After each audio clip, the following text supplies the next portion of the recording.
Thank you. I want to discuss with you this afternoon why you're going to fail to have a great career. I'm an economist. I do dismal. End of the day, it's ready for dismal remarks. I only want to talk to those of you who want a great career. I know some of you have already decided you want a good career. You're going to fail too, because, goodness, you're all cheery about failing. Canadian group, undoubtedly. Those trying to have good careers are going to fail because really good jobs are now disappearing. There are great jobs and great careers, and then there are the high workload, high stress, blood-sucking, soul-destroying kinds of jobs, and practically nothing in between. So the people looking for good jobs are going to fail. I want to talk about those looking for great jobs, great careers, and why you're going to fail. First reason is that no matter how many times people tell you, if you want a great career, you have to pursue your passion, you have to pursue your dreams, you have to pursue the greatest fascination in your life. You hear it again and again, and then you decide not to do it. It doesn't matter how many times you download Stephen Jay's Stanford commencement address, you still look at it and decide not to do it. I'm not quite sure why you decide not to do it. You're too lazy to do it, it's too hard, you're afraid if you look for your passion and don't find it, you'll feel like you're an idiot. So then you make excuses about why you're not going to look for your passion. And they are excuses, ladies and gentlemen. We're going to go through a whole long list. Your creativity and thinking of excuses not to do what you really need to do if you want to have a great career. So for example, one of your great excuses is, well, great careers are really and truly, for most people, just a matter of luck. So I'm going to stand around, I'm going to try to be lucky, and if I'm lucky, I'll have a great career. If not, I'll have a good career. But a good career is an impossibility, so that's not going to work. Then your other excuse is, yes, there are special people who pursue their passions, but they are geniuses. They are Stephen Jay. I'm not a genius. When I was 5, I thought I was a genius, but my professors have beaten that idea out of my head long since.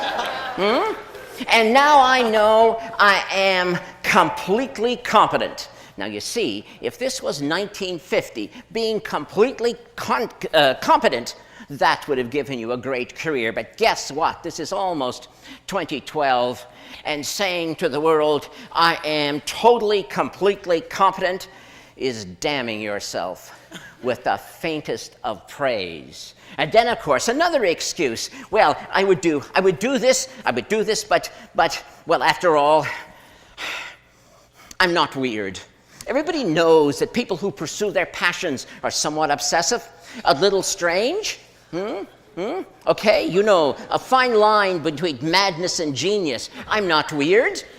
I've read Stephen Jay's biography. Oh my goodness, I'm not that person. I am nice. I am normal. I'm a nice, normal person, and nice, normal people don't have passion. But I still want a great career. I'm not prepared to pursue my passion, so I know what I'm going to do, because I have a solution, I have a strategy. It's the one Mommy and Daddy told me about. Mommy and Daddy told me that if I worked hard, I'd have a good career. So if you work hard and have a good career, if you work really, really, really hard, you'll have a great career. Doesn't that, like, mathematically make sense? Not. But you've managed to talk yourself into that. You know what? Here's a little secret. You want to work? You want to work really, really, really hard? You know what? You'll succeed. The world will give you the opportunity to work really, really, really, really hard. But are you so sure that that's going to give you a great career when all the evidence is to the contrary? So let's deal with those of you who are trying to find your passion. You actually understand that you really had better do it. Never mind the excuses. You're trying to find your passion, and you're so happy. You found something you're interested in. I have an interest. You tell me. You say, I have an interest. I say, that's wonderful. And what are you trying to tell me? Well, I have an interest. I say, do you have a passion? I have an interest, you say.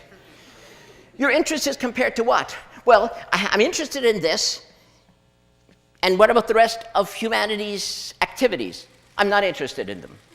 You've looked at them all, have you? No, not exactly. Passion is your greatest love. Passion is the thing that will help you create the highest expression of your talent. Passion, interest, it's not the same thing. Are you really going to go to your sweetie and say, marry me? You are interesting. Won't happen. Won't happen, and you will die alone. What you want is passion. It is beyond interest. You need 20 interests, and then one of them might be grab you, one of them might engage you more than anything else, and then you may have found your greatest love in comparison to all the other things that interest you. And that's what passion is. Now, that friend proposed to his sweetie. He was an economically rational person.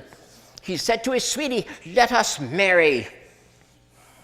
Let us merge our interests. Yes, he did. I love you truly, he said. I love you deeply. I love you more than any other woman I've ever encountered.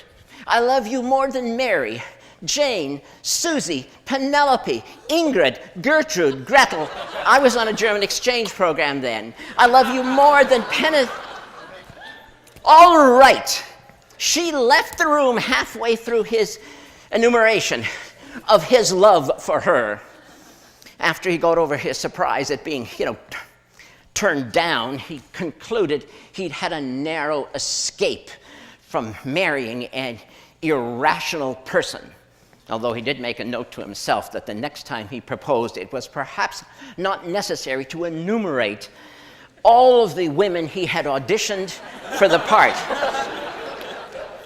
But the point stands, you must look for alternatives so that you find your destiny. Or are you afraid of the word destiny? Does the word destiny scare you? That's what we're talking about. And if you don't find the highest expression of your talent, if you settle for interesting, what the hell ever that means, do you know what will happen at the end of your long life? Your friends and family will be gathered in the cemetery, and there, beside your grave site, will be a tombstone, and inscribed on that tombstone it will say, here lies a distinguished engineer who invented Velcro. But what that tombstone should have said in an alternative lifetime, what it should have said if it was your highest expression of talent, was, here lies the last Nobel laureate in physics, who formulated the grand unified field theory and demonstrated the practicality of warp drive. Velcro indeed.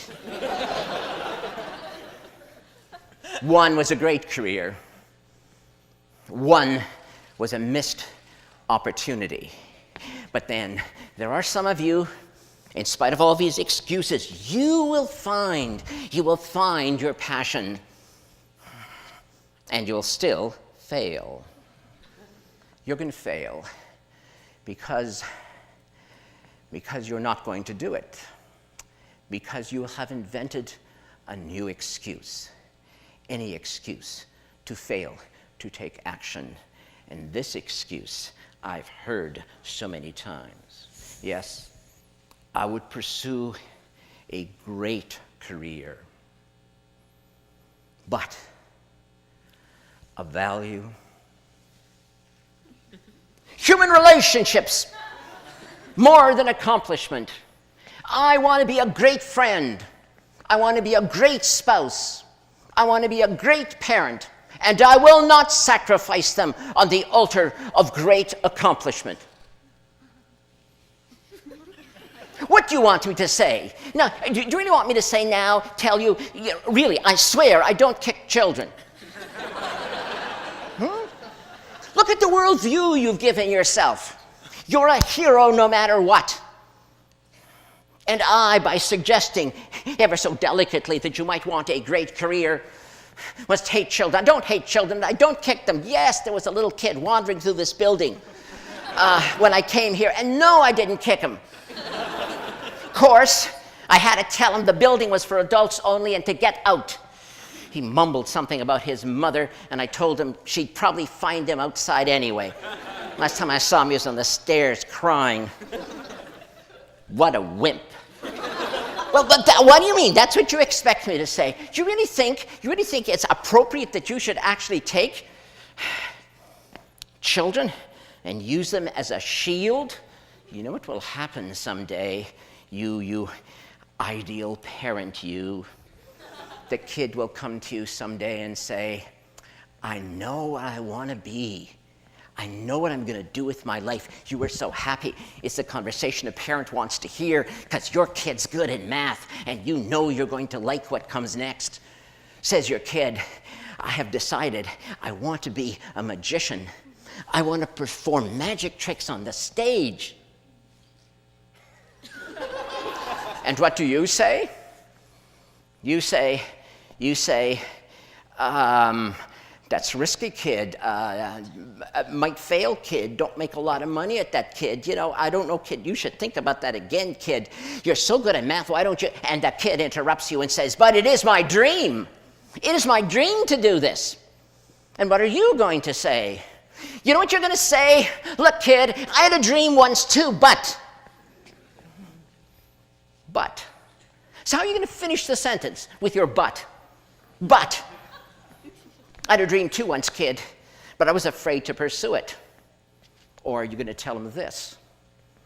I had a dream once, kid, but then you were born.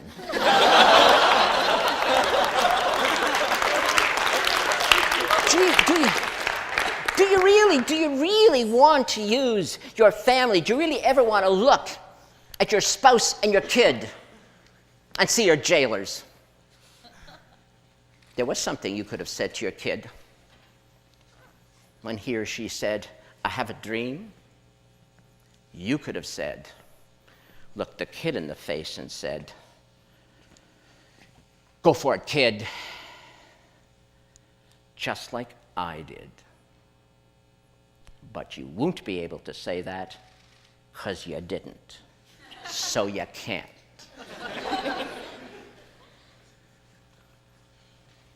And so the sins of the parents are visited on the poor children. Why would you seek refuge in human relationships as your excuse not to find and pursue your passion? You know why.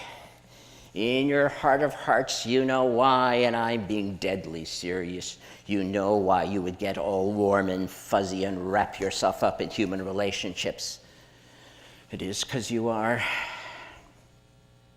You know what you are. You are afraid to pursue your passion. You're afraid to look ridiculous. You're afraid to try. You're afraid you may fail. Great friend. Great spouse, great parent, great career. Is that not a package? Is that not who you are? How can you be one without the other? But you are afraid. And that's why you are not going to have a great career. Unless that most evocative of all English words, unless. But the unless word is also attached to that other most terrifying phrase. If only I had, if only I had, if you ever have that thought ricocheting in your brain, it will hurt a lot. So those are the many reasons why you're going to fail to have a great career. Unless.